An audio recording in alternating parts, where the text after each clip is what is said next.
Good evening, everyone. Good evening.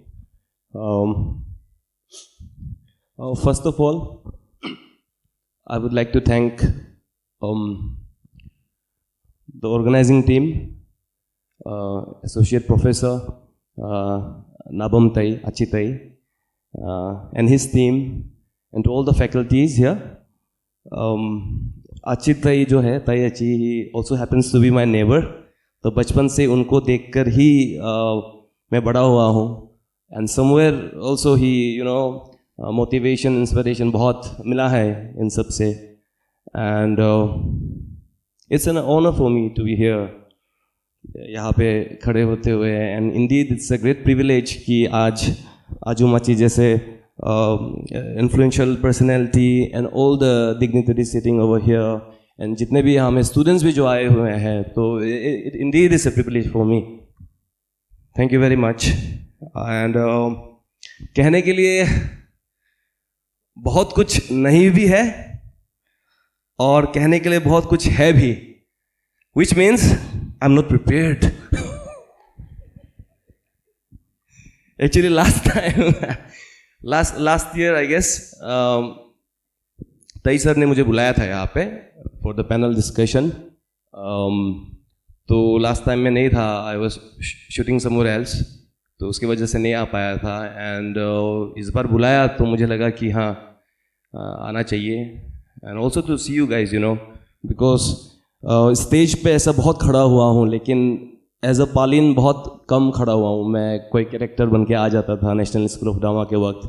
जब भी theatre किया हूँ मैं मंडी हाउस में, तो कैरेक्टर के तौर पे आता था, डिफरेंट इमोशन एंड अलग इनर जर्नी चल रहा होता था. लेकिन आज आपके सामने पालिन बन के यहाँ जो एक अपॉर्चुनिटी मिला है, वो अपने आप में बहुत बड़ा चीज़ है मेरे लिए.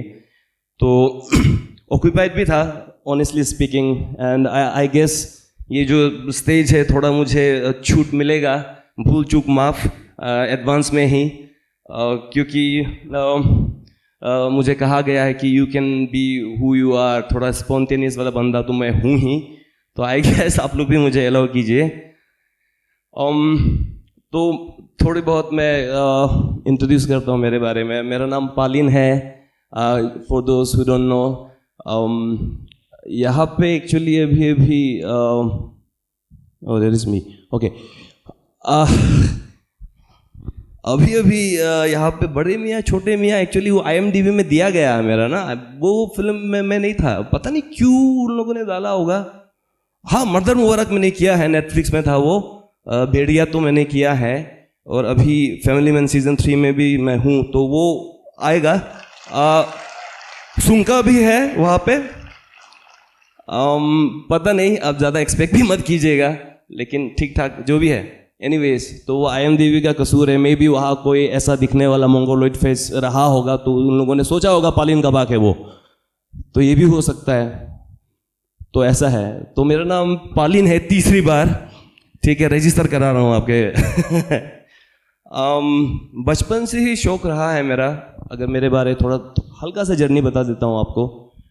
बचपन से ही आर्ट का एक माहौल रहा है मेरा घर में. And when I was 27 years old, तभी मुझे पता लगा कि मेरी माँ भी एक थिएटर आर्टिस्ट रही है. She was in Assam back then, तो फोक थिएटर वगैरह वो करती थी उस वक्त. अंकिया नाटक, अंकिया भावना जो है, तो वो सब. तो 27 years जब मैं हुआ, तब मुझे पता लगा, अच्छा. तो सब लोग बोलते थे ये तुम्हारा जेनेटिक है, ऐसे ऐसे बोलते हैं ना लोग, हेरिडेटरी ऐसे ऐसे आपको मिला हुआ है, ये सब पता नहीं था. एंड बचपन से ही हमारा वो माहौल रहा है. और फिर धीरे धीरे करके VKB में पढ़ाई हुआ मेरा 7 तक. फिर क्लास 8, 9, 10 के लिए मैं विशाखापट्टनम गया हुआ था. वहाँ विकास नाम का स्कूल है, जहाँ पे क्लास 8 से ही हमें इंटीग्रेटेड कोर्स IIT बनाने के लिए हमें दिया जाता था. ऐसा था. ऑब्वियसली आप लोग तो यहाँ सब इंजीनियर वाले हैं, तो स्टूडेंट्स भी काफ़ी सारे हैं. एंड आई मस्ट से कि ये बहुत अच्छा स्पेस है, बहुत अच्छा स्पेस है. पर्सनली स्पीकिंग बहुत जेलस भी लग रहा है मुझे ना. होपफुली कभी दिन कोलैबोरेट करके आपके डिपार्टमेंट के साथ यहाँ कुछ वर्कशॉप किया जा सकता है. I am very hopeful for that. तो हाँ 8, 9, 10 इंटीग्रेटेड कोर्स हमें इतना पढ़ाया जाता था वहाँ।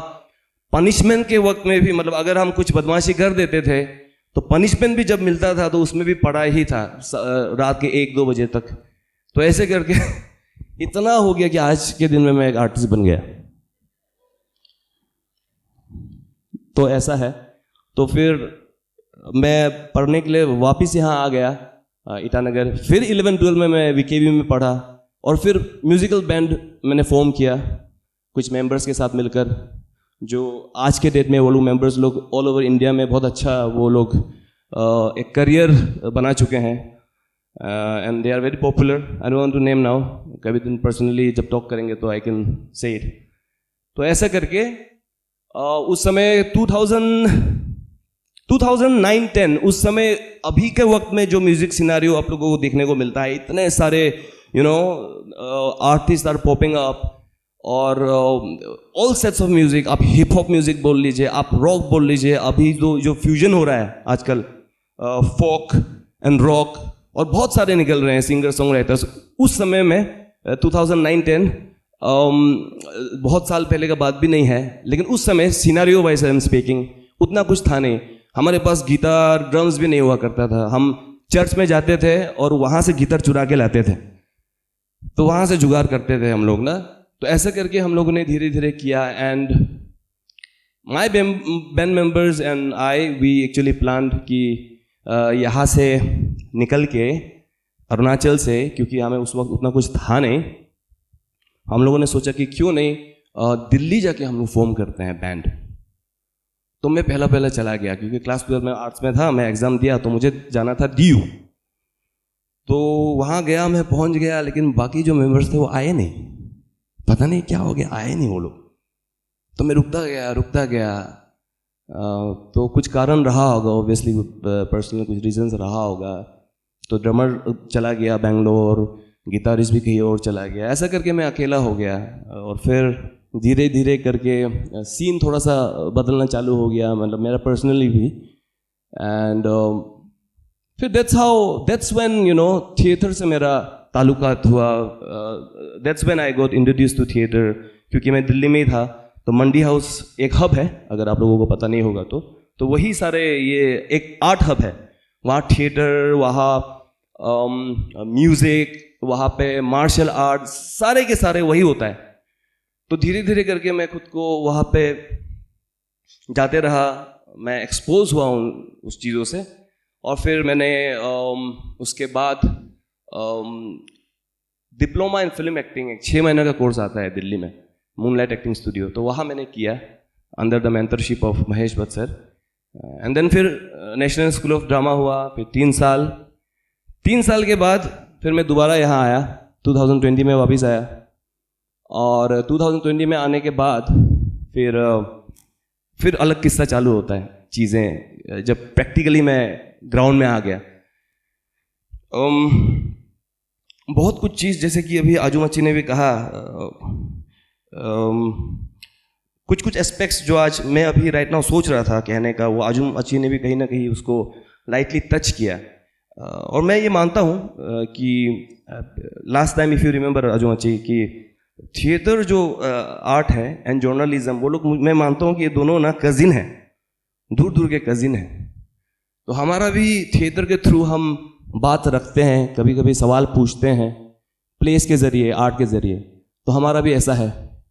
और एक कामसा ड्रामेटिक सोसाइटी नाम का एक ड्रामेटिक सोसाइटी है अरुणाचल में, तो वहाँ पे हम वर्कशॉप वगैरह करते हैं, पर एक्टर्स को ट्रेन करते हैं, है ना, ट्रेन करते हैं और फिर प्लेस वगैरह बनाते हैं। पहला प्ले हमारा नया गिटार था, नया गिटार में, जहाँ पे यहाँ पे ऐसा है ना कि अरुणाचल में एक नोशन है, पता नहीं, एक प्रैक्टिस है कि सबको मैसेज चाहिए होता है। आप कुछ नाटक करते हो या फिर फिल्म करते हो, कुछ कर, मैसेज क्या है पूरा। विद ड्यू रिस्पेक्ट, अभी जो नए जो जर्नलिस्ट लोग हैं, आई मीन जो ये प्रेस पर्सन है, वो लोग आते हैं कि सर आपका मैसेज क्या है। एक बार तो यूँ हुआ कि मुझे एक जवान लड़का था, कुछ चैनल था, मैं नाम भूल गया हूँ, मुझे बोलता है, पालिन सर आपने जो नाटक किया उसका SMS क्या है। तो मुझे SMS, ओ मैसेज, ओके।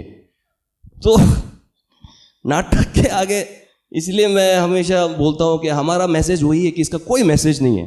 तो बेसिकली वो नाटक था इन लोगों के ऊपर, जो ड्रगिस्ट, जो ड्रग अब्यूज़ वाले जो वो हैं, हमेशा हम लोग एक स्टिग्मेटाइज करके रख देते हैं उन लोगों को कि ये ड्रगिस्ट है तो इसको ऐसा ट्रीटमेंट देना है, वैसा करना है, मारना है, पीटना है, ज़्यादा से ज़्यादा रिहैब भेज दीजिए आप इन लोगों को, है ना। तो ऐसा है। लेकिन हम लोगों ने उनका घर का जो सिचुएशन है, क्या माहौल है, वो पोर्ट्रे करने का कोशिश किया था उस नाटक में। तो इस तरीके का जॉनर हम लोग करते आए हैं। And also the second play it was called Andar, so that was loosely based on ये जो पेपर लीकेज वाला जो आप लोगों को शायद पता होगा यहाँ पे जो हुआ था। हाँ, तो उसके ऊपर हम लोगों ने किया था। बोथ द साइड्स, एक साइड में ही नहीं कि आप लोग चोर हैं तो चोर हैं, आप लोगों ने ऐसा किया, नहीं। द अदर साइड ऑल्सो, कि सरकार में सरकारी लोग जो काम करते हैं, गवर्नमेंट सर्वेंट्स, उसमें ऐसे लोग भी हैं जो कि बहुत ईमानदारी से काम कर रहे हैं। उन लोगों का क्या, हर सरकारी लोगों को तो आप नहीं बोल सकते हैं ना। तो both the sides we try to show, ऐसा था। And after that I remember PAJC का एक यहाँ पे उन लोगों ने आवाज़ उठाया था, इफ़ यू गाइस रिमेंबर, जो हड़ताल वगैरह जो रॉन्ग डूइंग्स था उसके अगेंस्ट में जो भी आवाज़ उठाया था दोस्तों, दे वर द एक्टिव मेंबर्स। वो प्ले भी देखने आए थे और हमें पूछ रहे थे कि प्लीज़ हेल्प अस वालिन। टेनिस कोर्ट में आप लोगों का प्ले देखा तो हमें बहुत मतलब इंस्पायर किया। तो प्लीज़ आप लोग हमें टेनिस कोर्ट में आके प्लीज़ हमें साथ दीजिए, ऐसा ही प्ले टेनिस कोर्ट में भी कीजिए। जैसे जंतर मंतर दिल्ली का होता है, तो ऐसे यहाँ का टेनिस कोर्ट है, आप लोगों को सब पता होगा। तो लेकिन मैंने नहीं बोल दिया उसमें, आई सेड स्ट्रेटली नो, क्योंकि मैंने उसको वही बोला कि आप लोग एक्टिविज्म का काम कर रहे हैं, हालांकि गलती हुआ है, मैं रेजोनेट करता हूँ, इसलिए हम लोगों ने ये बनाया नाटक। लेकिन आर्टिस्ट, हमारा जगह तो स्टेज है ना, प्लेटफॉर्म है। अगर वहाँ पे आ जाएंगे तो शायद हम आर्टिस्ट नहीं रहेंगे। तो वो एक कारण था, और हमारा जो ड्यूटी था हम लोगों ने तो कर दिया था प्ले के ज़रिए। तो ऐसा करके हम लोगों ने वो कर दिया उसको। और अभी जब मैं चीज़ों को देखता हूँ, मेरा ये बहुत थोड़ा पर्सनल है कि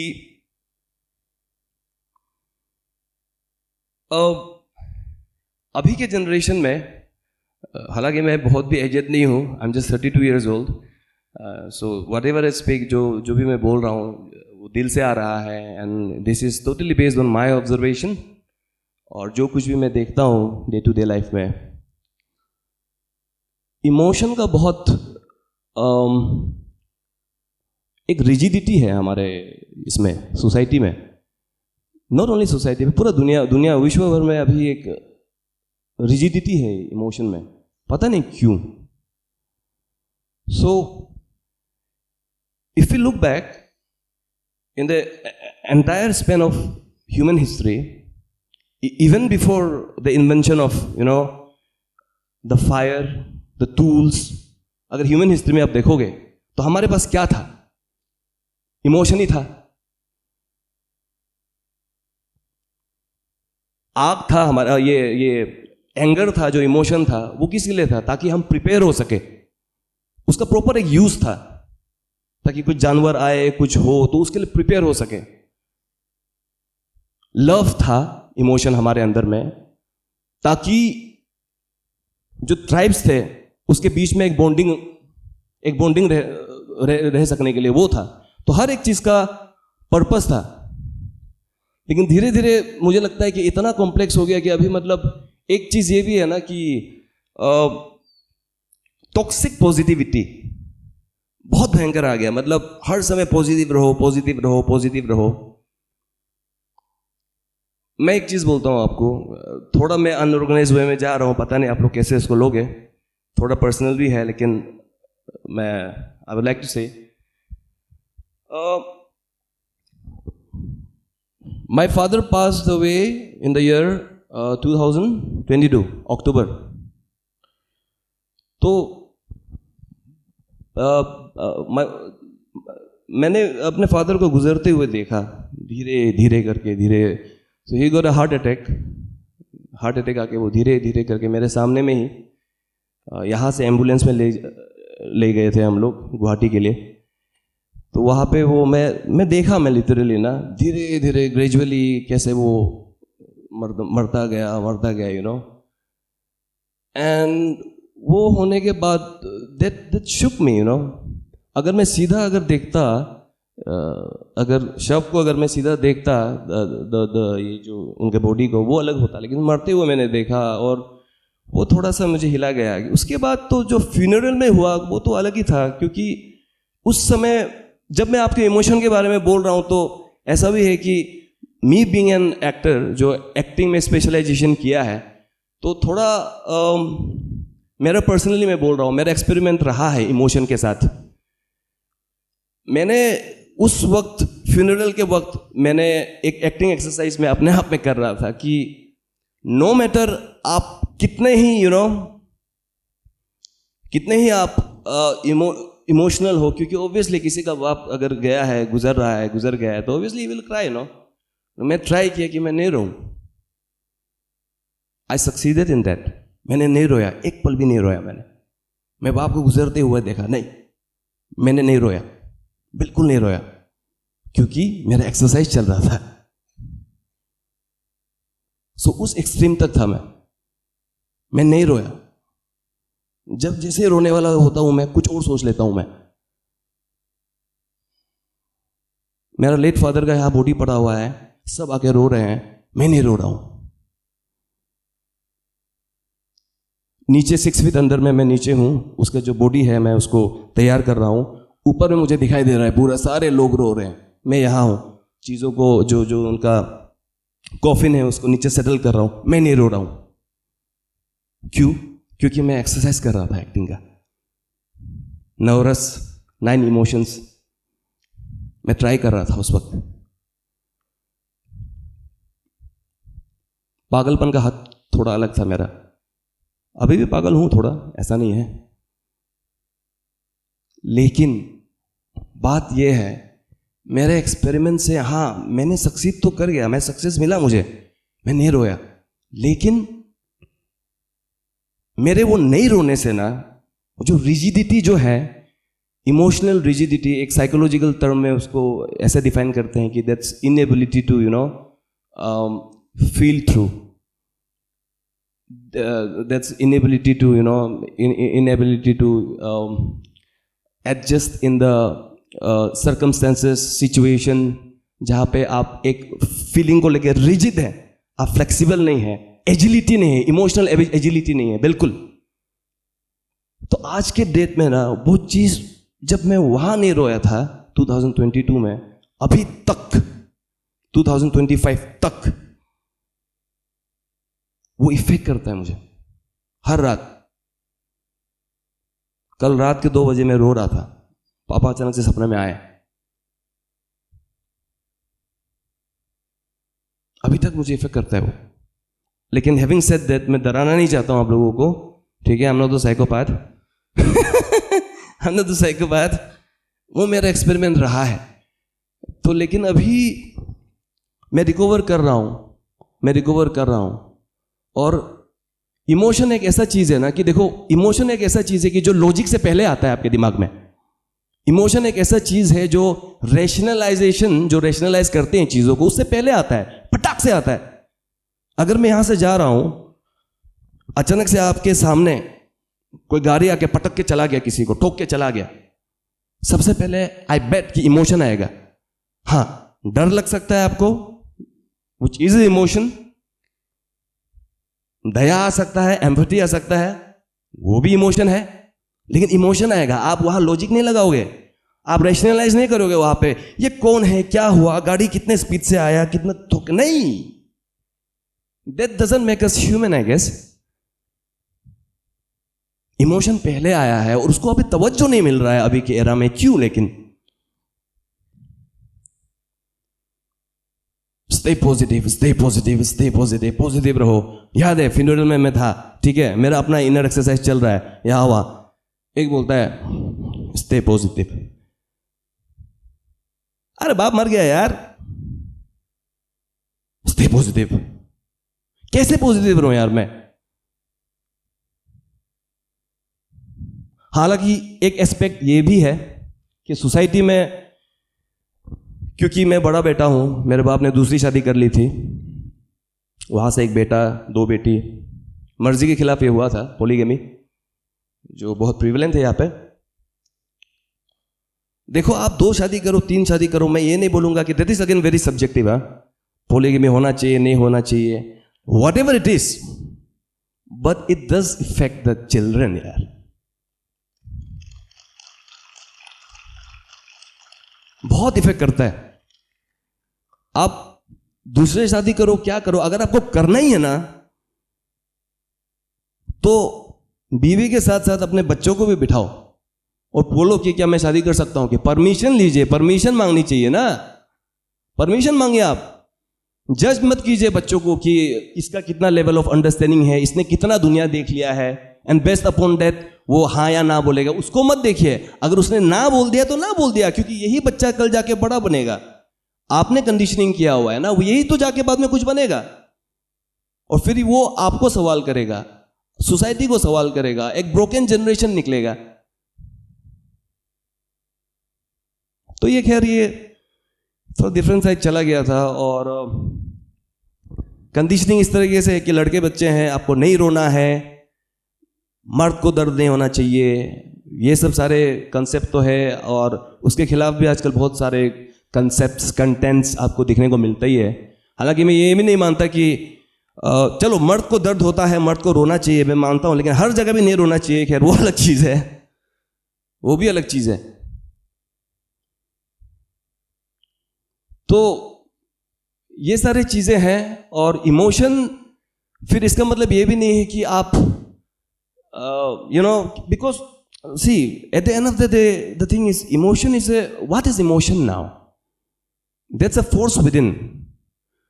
There is something, how we deal with it, it drives the entire aspect of our life. How we live, how we love, how we behave to others. वो अंदर में जो है वही तो आपका बाहर में मैनिफेस्ट होता है ना। तो उसको इतना अंडरमाइन क्यों इतना डर? एंगर एंगर एंगर, गुस्सा। अभी देखो, गुस्सा सबसे पॉपुलर इमोशन है। अगर नाट्य शास्त्र से उठा के हम देखते हैं, नाट्य शास्त्र एक एक्टिंग का बाइबल बोलते हैं उसको ना, इंडिया में ये मुनि लोगों ने लिखा था।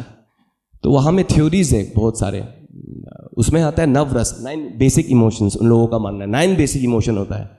बहुत सारे हैं, हास्य रस, लाफ्टर, हंसते हैं, हाँ आ गया यहाँ, ठीक है। ये एक्चुअली ना यहाँ आने के कितना 1 घंटा पहले बनाया मैंने, ओके। ये एक आता है हास्य रस, लव, हंसना चाहे कुछ भी कारण हो, आप लोग शायद से मुझे देख के। सेकेंड, ओके, लव, श्रृंगार, sorry, that is love, laughter, सोरो, एंगर, करेज, फियर, डिस्गस्ट, घिन, ठीक है, सरप्राइज, वंडर, पीस, शांत रस, 9वां। अभी यहां क्या बोल रहा था मैं?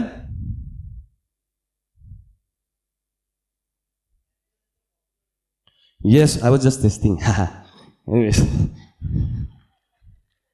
Thank you. अभी anger is the popular emotion क्योंकि बहुत इजी है गुस्सा होना, ठीक है। गुस्सा होना बहुत वो है। अगर मान लीजिए, अगर हमारे सामने में मान लीजिए यहाँ कोई भी जैसे कि सुंका यहाँ है, सुंका अगर बहुत गुस्सा हो गई किसी चीज़ों में, तो हम उसी चीज़ को देखते हैं कि मतलब गुस्सा कर गया, ये गलत है, ये गलत है, ये गलत है, उसको वो मतलब क्या बोलते हैं, उसको पॉइंट आउट कर देते हैं। लेकिन क्या चीज़ उसको गुस्सा कर गया, कभी एज ए ह्यूमन हम लोगों ने सोचने का कोशिश किया क्या? व्हाट ट्रिगर्ड हर? तो ये सारे चीज़ें हैं। एंड बाकी मैं इसी कंटेक्स्ट में मैं फर्दर ये बोलता हूँ कि जैसे कि कुछ साइकोलॉजिकल कुछ सिचुएशन, कंडीशन होता है, जैसे कि एंजाइटी, पैनिक, डिप्रेशन। एंजाइटी की बात कर लीजिए, क्योंकि आप लोग देख सक रहे हैं ना, इसको क्लियर है ना?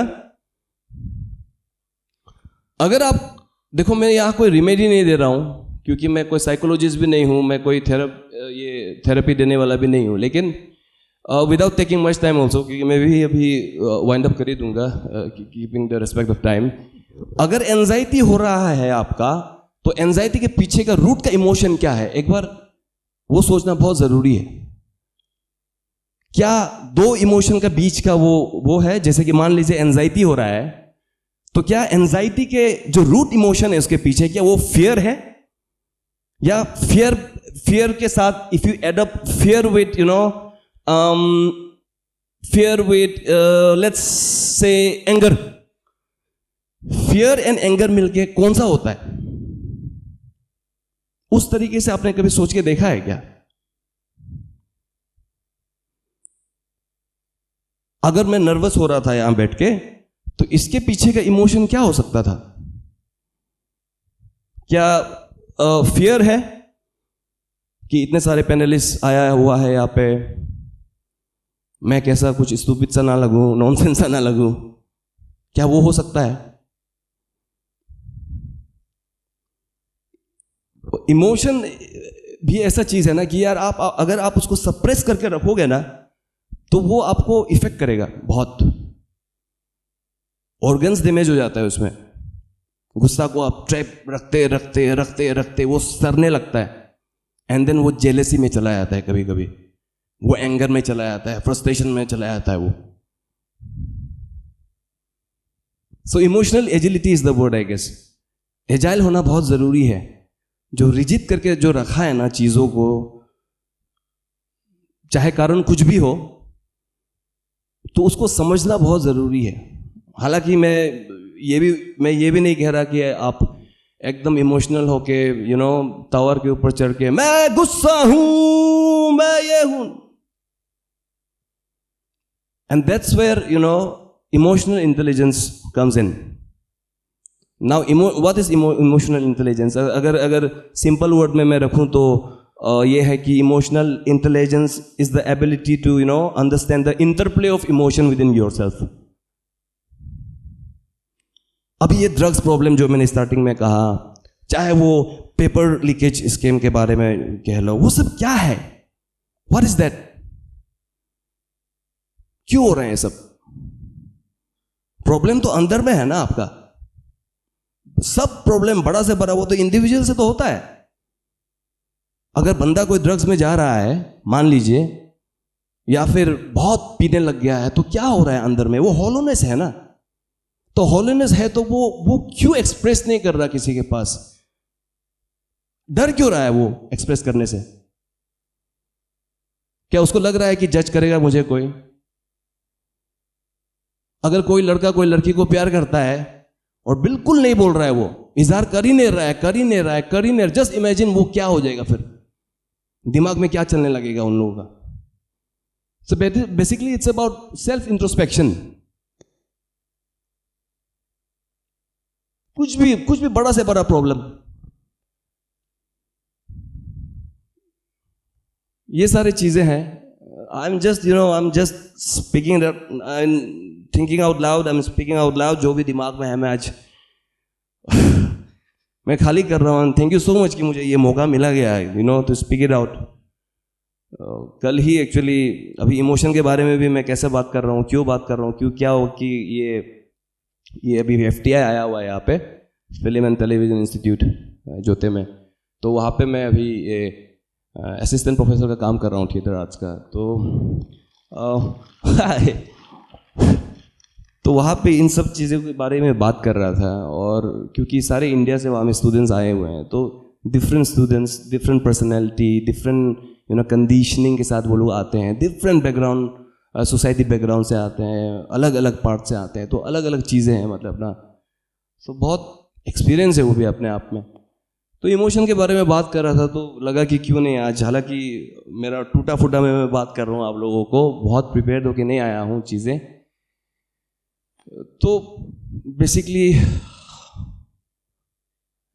यही है।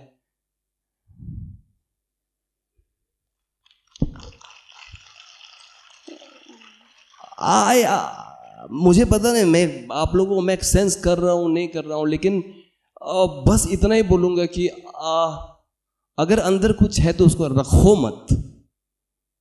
And also please decide it responsibly कि आप किसके सामने शेयर भी कर रहे हो. ये भी देखो. that also comes under emotional intelligence, right? तो ये भी देखो, क्योंकि हम लोग जितने ही बात कर ले डेवलपमेंट के, इवोल्यूशन के बारे में बात कर ले, कितना ही कर ले, अंदर का अगर इमोशन आपका रिजिड है, इमोशनल इंटेलिजेंस बिल्कुल जीरो है, इमोशनल आईक्यू बिल्कुल जीरो है, तो क्या ही कर लेंगे हम, क्या ही फायदा है. आजू मच्चे ने भी जैसे कहा कि आप अगर कुछ जॉब कर रहे हो, कहीं कुछ कर रहे हो, अगर मन से नहीं कर रहे हो आप, या फिर आप लोगों के बारे में बात कर लीजिए ना, अगर आप लोग यहाँ पे इंजीनियरिंग कोर्स कर रहे हैं या फिर कोई भी इन दैट सेंस कोई भी यहाँ काम कर रहे हैं, अगर आप दिल से नहीं कर रहे हैं, आप you are not enjoying it, then what's the point. करना कुछ और चाहते हैं, यहाँ पे कुछ और है, कुछ भी एक ही लाइफ मिला है, तो थोड़ा सा देखो. अभी तो एआई का जमाना भी तो आ गया ना, तो कुछ भी हो सकता है आगे जाके. वो अपने आप में एक डिफरेंट वो है. कल को जाके कोई रोबोट भी आके हमें स्पीच दे रहा होगा, तो वो रोबोट और मेरे में क्या डिफरेंस होगा? कि I can feel, I can make you feel, I can emote, I know what emotion is. शायद वो रोबोट के अंदर नहीं होगा. ऐसा भी हो सकता है.